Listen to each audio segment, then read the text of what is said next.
मंडळी, आज फ्राईड अंडा भुर्जी खायची इच्छा होती. चला मग दाखवतो रेसिपी. टॅमॅटो होता, कांदा होता, कोथिंबीर होती, लसूण होते, मिरच्या होत्या आणि 3 अंडी होती.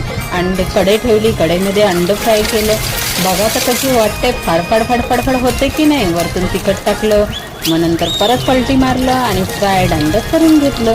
त्या फ्राईड अंड्याला आता बाहेर काढते मी आणि नंतर पुढची प्रोसेस बघा. आता तुम्ही निरखून बघा आणि पारखून बघा.